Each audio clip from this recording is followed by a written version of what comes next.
So maybe you're sailing along and you're thinking, wow, this is actually pretty cool. I'm doing great. I'm starting to notice the stories that serve me. I'm being my journey. I'm really stepping into living powerfully. I'm speaking my truth. I'm ferreting all the places where I'm not in integrity, and then I'm looking at how I can be in integrity. I'm rocking out. And then something happens.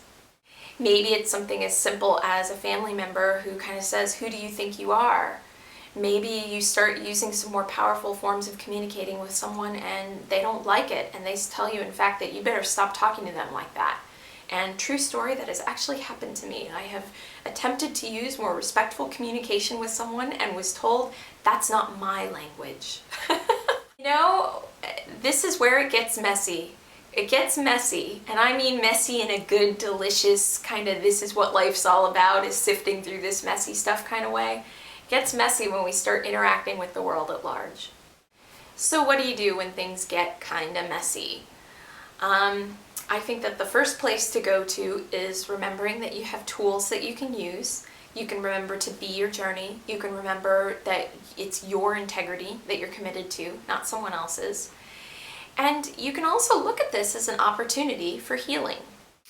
Opportunity for healing. Maybe this sounds a little bit crazy. Here's what I mean by it. You know, I recently led a retreat in Italy.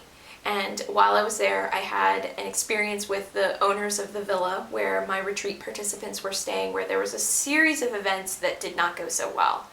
Among them were last minute trying to renegotiate the price that was being paid for the retreat, very stressful. And one of the things that I noticed was that one of the owners who was at the villa was pretty annoyed at the idea that people would be using the grounds around the villa just to relax and read all day.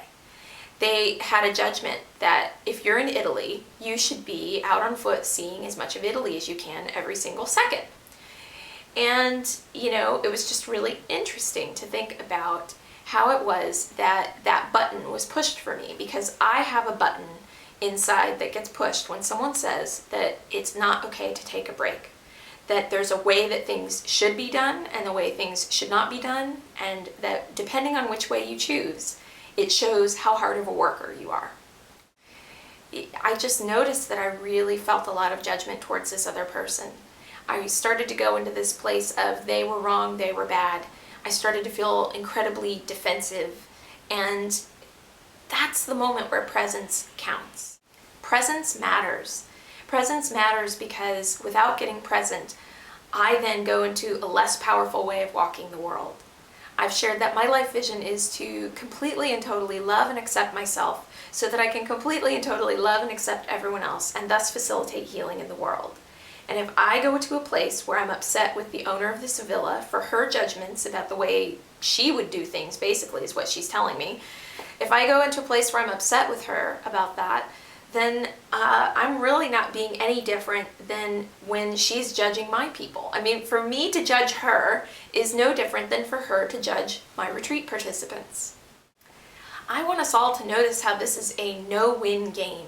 When we respond to getting our buttons pushed or feeling that someone has triggered us in some way, with then sort of having this carte blanche to say and do whatever we want, this is the inner kid at work. This is, well, you were snippy to me first, so I was snippy back. How could you expect me to be polite and respectful when you were snippy first? It's like, how could one expect that? Well, let's let go of the expectations, but what vision do you have for walking in the world? How do you want this world to look?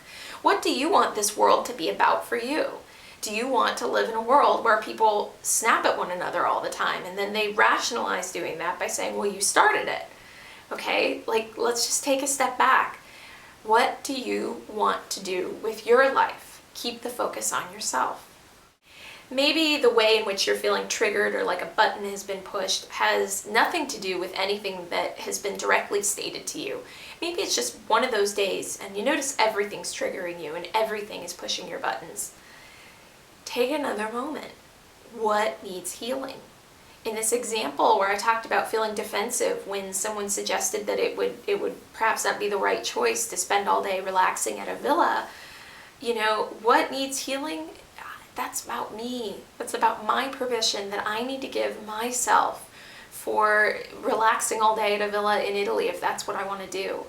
It's also probably pointing to permission that I want to have, healing I want to have around the decisions that I make for my retreat participants and the choices I make to either co-opt their time and tell them they have to be here at certain times, or to let them do whatever they like with their time.